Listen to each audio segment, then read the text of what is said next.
Sebutin dong teori konspirasi apa yang kalian punya, kenapa pabrikan-pabrikan mobil sekarang itu memproduksi mobil Matic-nya dengan transmisi CVT. Supaya cuan ATPM lebih gede pastinya. After sales-nya biar kenceng, orang jadi bolak-balik ke bengkel. Karena jual part jauh lebih menguntungkan. Ya mungkin salah satu alasan ATPM nggak buat mobil yang awet, ya mungkin ini.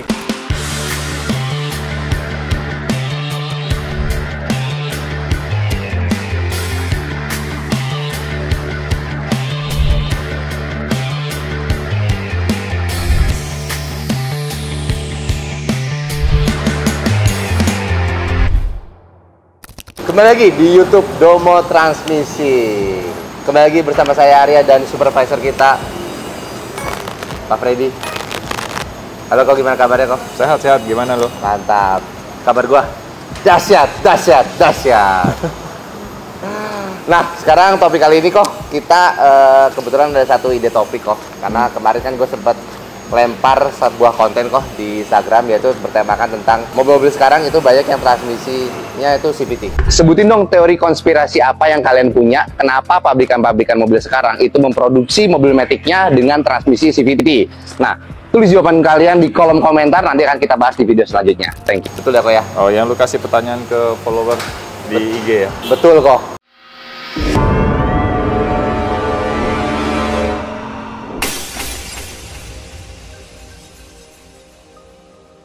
Gimana nih pendapat Koko tentang mobil-mobil keluaran baru ini yang transmisinya ini kebanyakan CVT nih kok? Kemarin kan kita udah pernah bahas juga ya di video yang sebelum ini. Honda aja tadinya 2,4 dirubah jadi 1,5 ditambahin turbo, dirubah jadi CVT. Brand manapun kita pegang. Kita pegang. Selama Jepangan.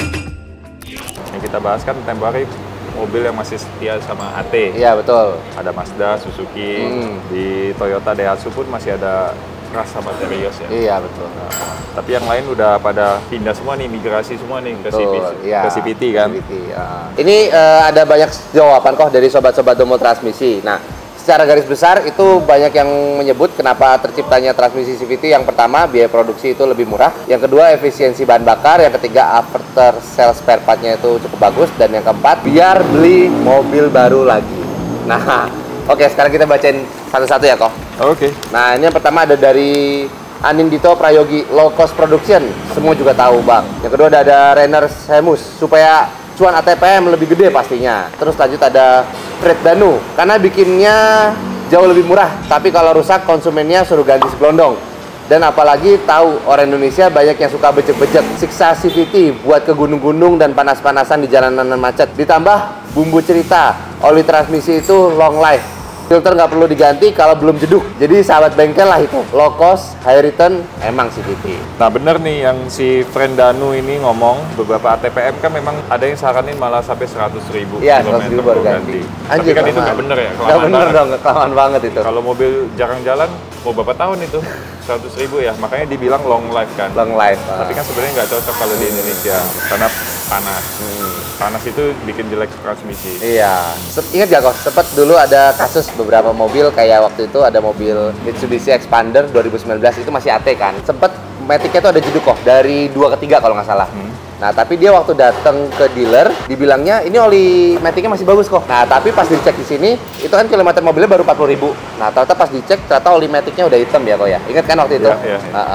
Waktu mau ganti di dealer, kata dealer, sayang ini oli Matic-nya masih bagus, sayang masih bagus.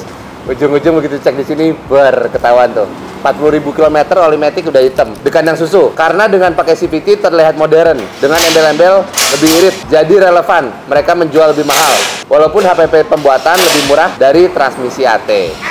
Gampang sharing platform dengan produk mobil lain, jadi potong biaya produksi. Nah, ini maksudnya apa kok? Ini bener nih. Ini maksudnya apa kok? Satu engine dipakai banyak mobil. Oh iya. Transmisi juga dipakai banyak mobil. Betul. Jadi nggak usah keluar cost lebih untuk reset mesin, Iya. nggak usah reset transmisi. Ya udah tinggal ganti body aja. Iya. Engine sama transmisi sama, body beda-beda ya. Nah, contohnya itu kan Mobilio, HRV, BRV. Brio, 7 beda CC-nya. CC-nya beda, tapi beda. transmisinya sama ya. Next dari Faisal Sandewo. Ya, biaya produksi lebih murah, apalagi RWD. Pindah ke FWD, tambah cuan lah produsernya. Nah, ini tentang efisiensi bahan bakar nih, dari Asta Ardiana. Plant obsolescence. CVT nggak makan space banyak di ruang mesin. Lebih irit bensin dibandingkan AT biasa. Ada dari Ramdana Agung Susanto. Pertama, keinginan konsumen untuk mendapatkan konsumsi BBM yang lebih irit dan efisien itu bisa didapat dengan transmisi CVT karena tidak ada tenaga atau power yang terbuang percuma, sehingga tiap tetes BBM yang terbakar menjadi sangat bermanfaat untuk laju kendaraan. Kedua, mungkin dengan komponen yang lebih sederhana dibandingkan dengan tipe transmisi otomatis yang ada di pasaran saat ini, menjadikan biaya produksi bisa semakin ditekan. Oke, ini sih setuju gua. Sultan Raffi Makarim, untuk full efisiensi dan karena konstruksi CVT itu simple. Betul sekali. After sales spare part nih guys. Ujai Harugen, after salesnya biar kenceng, orang jadi bolak-balik ke bengkel, memiskinkan secara perlahan. Wah, ini sih agak jahat ya. Nah, tapi balik lagi kok, kalau misalkan dealer mengharapkan after sales spare part-nya itu tinggi dari transmisi CVT, sebenarnya kan dealer itu kan kalau CVT-nya bermasalah kan gantinya segelondongan, bener nggak? Iya. Ujung-ujung sebenarnya banyak konsumen yang akhirnya lari-lari ke bengkel spesialis matic yang untuk ngeganti belt bajanya doang atau belt sama pulinya, bener nggak sih? Iya. Tapi ada sebagian konsumen yang tetap fanatik. Oh iya. Maunya ke bengkel resmi terus. Coba gimana? Ya bener sih, emang beberapa konsumen pasti ada ya, dari misalkan dari 100 ya 5 orang ganti gearbox baru pasti ada aja ya, terutama mungkin di daerah kali ya kok ya. Bisa jadi ya karena kan? di daerah itu mungkin nggak ada spesialis transmisi. Iya, misalnya. Jadi mereka larinya ya percayanya mau tak mau ke bengkel ATPM. Bengkel ATPM benar. Iya sih, mungkin bisa jadi. Mungkin kalau yang tinggalnya di daerah nyari bengkel spesialis maticnya susah, ya mau nggak mau ATPM. Tapi kalau misalkan yang udah tinggal di daerah Jakarta, Bogor, Depok ataupun Bekasi, Kerawang, BSD ataupun Jakarta Pusat, teman-teman yang punya masalah mobil matic, teman-teman bisa langsung ke Domo Transmisi aja, betul ya kok? Langsung iklan di dalam video. KLA 10, kalau mobil dibikin awet, orang jarang ke bengkel. Nggak cuma mobil, elektronik sekarang pun menurut saya nggak sebandel elektronik jam tempo dulu. Setuju ya kok ya? Emang mobil sekarang elektroniknya secemen itu kok? Nggak, bukan cuma elektronik aja sih. Kita ngomong komponen, material yang dipakai di mobil dulu itu awet-awet. Awet-awet ya? Mobil dulu jarang rusak, jarang masuk ke bengkel. Karena udah faktor usia aja, sekarang udah tua, iya. Makanya udah mulai nih rusak. Tapi kan kalau hitungan dalam waktu tahun pendek, mereka masih awet. Masih awet ya? Iya. Lihat aja ya, contoh ya. Belum lama ini kan kita lagi banyak CR-V Gen 3 tuh. Iya, Gen 3. Sempat ada 3 unit kan di sini. Itu kan tahun berapa? Sekitar 2007. Sampai tahun paling mudanya 2011. 2012 Gen 3. Nah, itu masalah matic muncul setelah belasan tahun. Iya, setelah belasan tahun. Jadi kalau yang sekarang kan kadang relatif masih muda-muda tuh. Iya. HRV, Mobilio, ya kan? Yang nggak bisa dipungkiri. Iya, betul. Ya kenyataannya begitu. Banyak juga yang HRV tahun 2019, 2018 udah datang kan. Bener sih, jadi mobil-mobil sekarang nggak tahu ya kok kayaknya agak kurang ya. Iya. Next dari Oton KX, keberlangsungan atau komunitas bisnis. Ambil margin penjualan mobil lebih kecil dari margin partnya dibuat besar. Cost part mahal dan sering ganti. Mungkin Opal Kowa karena jual part jauh lebih menguntungkan. Bisa jadi. Next dari Hendriable, pabrik sekarang jualan spare part bang, bukan mobil. Masa sih? Masa sih kok sekarang ATPM lebih ke jualan spare part-nya kok dibanding jualan mobilnya? Nggak tahu lah, mungkin beberapa ATPM mungkin itu ya. Ada ya beberapa ya? Pastilah di dalam ATPM juga pasti ada target lah. Mereka ada target di bengkel harus masuk sekian unit. Ya kan, penjualan spare part juga ada targetnya. Benar sih. Dari EAS Satya Negara, CVT lebih irit, lebih halus, lebih simpel, biaya produksi lebih murah. Kalau rusak ya tinggal ganti mobil baru. Jadi pabrik bisa ngebul terus. Mobil sekarang 5 tahun masih enak dipakai, berarti awet. Berarti sekarang mobilnya kategorinya udah ini banget ya. Mobil 5 tahun masih bagus dikategorikan awet ya. TDISW, supaya cepat rusak dan konsumen beli mobil terus kalau udah capek merawat. Oke. Alasan lain, melihat dari kualitas bahan yang digunakan dari dulu sampai sekarang mengalami pelemahan pada bagian bahan, tapi plusnya lebih ringan dan mungkin lebih murah biaya produksinya. Jadi mungkin zaman sekarang lebih mementingkan mobil untuk jangka pendek, dan di luar negeri cocok-cocok aja karena pemakaian mobil di sini rata-rata nggak sampai 10 tahunan. Oke. Betul banget. Itu setuju kok dengan statement ini kok? Iya, karena mobil di luar negeri kan ada masa pakai. Sekian tahun udah di scrap. Terus akhirnya copotannya dilempar ke Indonesia ya? Iya.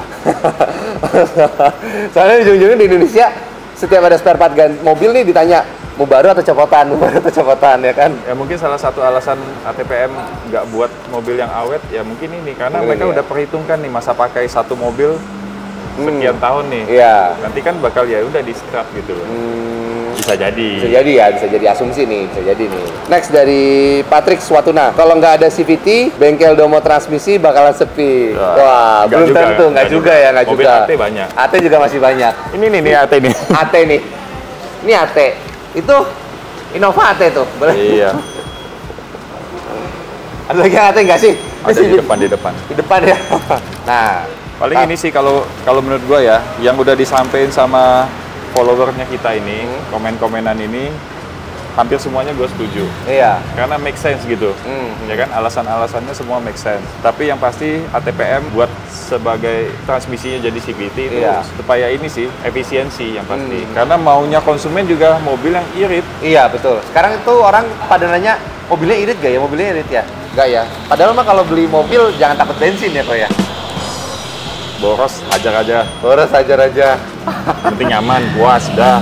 Dah, menurut lo apa lagi? Oke, kalau menurut gua sebenarnya tuh ATPM itu pasti akan memberikan yang terbaik ya. Mereka membuat teknologi transmisi CVT itu menurut gua nggak mungkin asal-asalan kok. Pasti mereka semua ada tujuannya. Cuma mungkin untuk beberapa kasus, contohnya seperti mobil CVT Honda yang sampai beltnya putus, mungkin itu nggak cocok aja kok penggunaannya di Indonesia. Kayak Koko tahu sendiri, mungkin seperti mobil-mobil HRV, Mobilio, BRV, itu mungkin lebih cocok digunakan di jalan-jalan perkotaan, terus cara berkendaranya mungkin lebih bagus kalau lebih halus. Nah, sedangkan di Indonesia sendiri, ketika orang-orang punya transmisi CVT, orang-orang masih berani tuh pergi-pergi ke daerah-daerah pegunungan kayak Puncak, Lembang, Bandung, bener gak? Terus cara berkendara yang kasar juga, orang Indonesia kan rata-rata kakinya tuh kan ya gitu ya, kita masih suka mainnya kasar. Nah, jadi mungkin sebenarnya udah diperhitungkan nih sama Honda, cuma di Indonesia nggak cocok, mungkin ya, mungkin. Tapi nggak tahu nih, kalau di Jepangnya sendiri kasus belt putus itu ada nggak sih? Ada nggak Pak Produsen?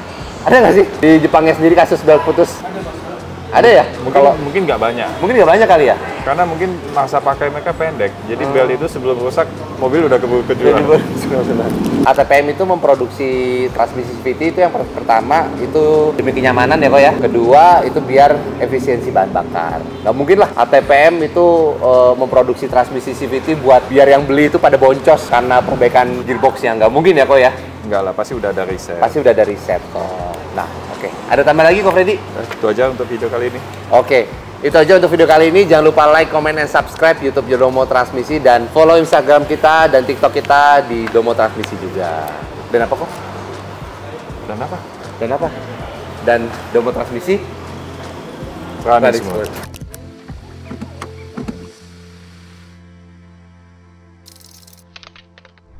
Domo Transmisi, running smooth. Sekarang lu bahas yang ini deh. Komentar-komentar. Gas. Gas, gak apa-apa biar kesannya bengkel banget lah ya.